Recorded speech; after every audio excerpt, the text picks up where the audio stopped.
ಎಂತಹ ದುಷ್ಟಗುಣ ಸಾಂಸಾರಿಕವಾದ ಮೇಲೆ ಜೀವನವು ಶ್ರುತಿ ತಪ್ಪಿ ಮೃತ್ಯುವಿನ ದೋಷಗಳಿಗೆ ಕೇಳಿಸುವುದಿಲ್ಲ. ಹಾವಿದಾದ ಜಾಂಭಾಯ ಗ್ರಾಮದಲ್ಲಿ ಇನ್ನು ಏನನ್ನೂ ಬರಲಿಲ್ಲ.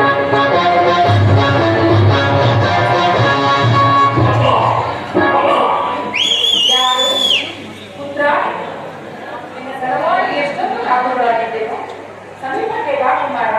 ನನ್ನ ಪ್ರಜಾಪತಿಯಿಂದ ನಿನ್ನ ಮಕ್ಕಳನ್ನು ಪ್ರಶ್ನಿಸಿದೆನು. ನನ್ನ ಪುತ್ರನಿಗೆ ಯಾವ ಹಂಬಲವೂ ಆಗಲಿಲ್ಲ.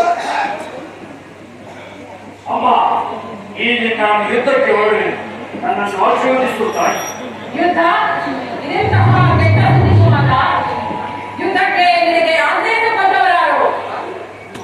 ಅಮ್ಮ, ಈ ಗೋಪುರದಲ್ಲಿ ಶಕ್ತಿಯವರೆಗೂ ಯೋಧರ ಸಲುವಾಗಿ ಈ ದುರ್ಯೋಧನನು ಯಾರು ಆಪ್ತಿಯನ್ನು ಬೇಡುವುದಿಲ್ಲ ತಾಯಿ. ಕುರುಕ್ಷೇತ್ರದಲ್ಲಿ ನಮ್ಮ ಸಮಸ್ತ ಸೈನ್ಯವು ಸಂಪೀಡವಾಯಿತು.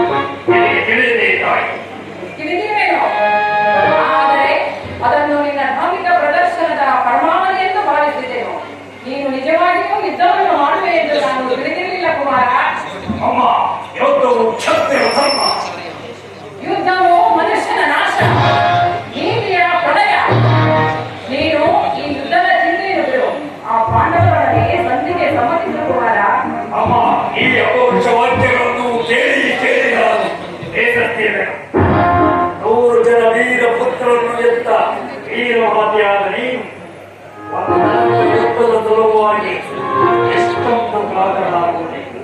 ಯುದ್ಧವು ಕ್ಷತ್ರಿಯ ಧರ್ಮ. ಧರ್ಮವನ್ನು ಪಾಲನೆ ಮಾಡುತ್ತದೆ. ಧರ್ಮದ ರಹಸ್ಯವನ್ನು ನೀನು ತಿಳಿಯಲಾರೆ ಕುಮಾರ. ತಿಳಿಯುವ ಇಚ್ಛೆ ಇದ್ದಲ್ಲಿ ಪಾಂಡವರೊಡನೆ ಸಮ್ಮತಿಸು. ಪಾಂಡವರು ಪಾಂಡವರು ಪಾಂಡವರು ಮಾಡಿದುದು ಧರ್ಮ ಸಮ್ಮತವಾದರೆ ಹೋದರ ವಂಚಿಸದೋದಿಕ ಧಿಕ್ಕಾರವಿರುತ್ತವರಿ. ಪತ್ನಿ ಅಪಮಾನ ಎದುರಿಗೆ ಕುಳಿತು ನೋಡುವುದು ಕ್ಷತ್ರಿಯ ಧರ್ಮ ಮುಖ್ಯವೇ, ಮಾನವ ಧರ್ಮವೂ ಅಲ್ಲ. ನನ್ನ ಪತ್ನಿ ಗಣಪತಿಗಾಗಲಿ ಅಥವಾ ನನ್ನೊಬ್ಬರು ಒಬ್ಬ ಸಾಮಾನ್ಯ ದೋಷಿಗಾಗಲಿ ನಾನೇನು ಮಾಡುತ್ತಿದ್ದೆನು ಬಲ್ಲೆಯೋ ತಾಯಿ? ಏನು ಮಾಡುತ್ತಿದ್ದೆ ಕುಮಾರ? ಏನು ಮಾಡುತ್ತಿದ್ದೆ? ಬಲವಂತವನ್ನು ನಿರಾಕರಿಸಿ ಪ್ರತಿಪಕ್ಷವಾಗಿ ಲೆಕ್ಕಿಸದೆ ಶೋಧನೆ ಮಾಡ್ತಾ ಇದ್ದೇನೆ. ಆದರೆ ಆ ಧರ್ಮ ಧುರೀಣರಾದ ಪಾಂಡವರು ಮಾಡುತ್ತೇನೆ. ನಿಸ್ಸಹಾಯಕನಾದ ಏನಿಗೂ ಒಪ್ಪಲು ತಾಳುತ್ತೆ ಭಾವ. ಅದಕ್ಕೋಸ್ಕರವಾಗಿ ಪಾಂಡವರಲ್ಲಿ ನನಗಿಷ್ಟೊಂದು ದೇಶವರಾಯಿ ಅವರು ಈ ಮರದ ವೃಕ್ಷದ ಕನಕ ಸ್ವರೂಪರು. ಅವರನ್ನು ನೋದಿಗಳನ್ನು ಅಂಗೀಕರಿಸುವ ಇಚ್ಛೆಯೂ ನನಗಿಲ್ಲ. ಅವರನ್ನು ಸಂಪೂರ್ಣವಾಗಿ ನೋಡಿಕೊಳ್ಳಿ ನಮ್ಮ ಶಬ್ದವನ್ನು ದುಶ್ಶಬ್ದವಾಗಿ ಪೂರ್ವಜರ ಪುಣ್ಯ ಸ್ಮೃತಿಯನ್ನು ಈ ದುಷ್ಕೀರ್ತಿ ಕಳಂಕದಿಂದ ಉದ್ಧಾರ ಮಾಡುವುದೇ ಈ ಯುದ್ಧದ ಉದ್ದೇಶ. ನಾನು ಅದರ ಸಲುವಾಗಿ ನಿರೀಕ್ಷಿತವಾಗಿ ನಿರಂತರಾಗಿ ನನ್ನನ್ನು ಆಶೀರ್ವದಿಸುತ್ತೇನೆ.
ಆಲೋಚನೆಗಳನ್ನು ತಿರಸ್ಕರಿಸಿದ ಮಹಾಪಾಪ ನನ್ನ ಹೋಗಿ ಕಟ್ಟಿಟ್ಟ ಹುಕ್ಕಿಯ ಅದು ಶತ್ರುಗಳನ್ನು ಆಹ್ವಾನಿಸಿ ಹೇಳಿದೆ. ನೀನು ಆಹ್ವಾನಿಸುವುದು ಶತ್ರುಗಳನ್ನಲ್ಲ, ನಿನ್ನ ಮೃತ್ಯುವನ್ನು. ಪತಿವ್ರತೆಯರು ಕೈಯಲ್ಲಿ ಮಾಂಗಲ್ಯವನ್ನು ಹಿಡಿದು ನಿಲ್ಲಬೇಕಾಗುವುದು. ಹಸ್ತಿನಾವತಿಯ ರಕ್ತ ಸಿಂಹಾಸನ ರಕ್ತದ ಮುಳುವಿನಲ್ಲೇ ನಿಲ್ಲಬೇಕಾಗಿದ್ದು. ಕೌರವರ ನಾಡು ನಿನ್ನಿಂದ ಬೀಳಾಗುವುದು. ನೀನೇನು ಮಾನವನೋ ಅಥವಾ ದಾನವನೋ? ಈ ಕ್ಷಣದಿಂದ ನಾವು ಮಾನವರಲ್ಲ, ಮಾನವ ರೂಪದ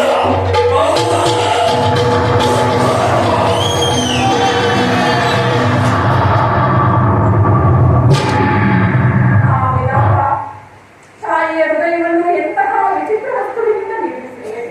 ಅವನು ನನ್ನ ಮಗ. ತಾಯಿಯು ಮಗನನ್ನು ತ್ಯಜಿಸುವುದಿಲ್ಲ. ಬಾ ಕುಮಾರ, ಮಲ್ಕಾಪುರಿ ಕುಳಿತುಕೋ. ಆಶೀರ್ವದಿಸುತ್ತೇನೆ.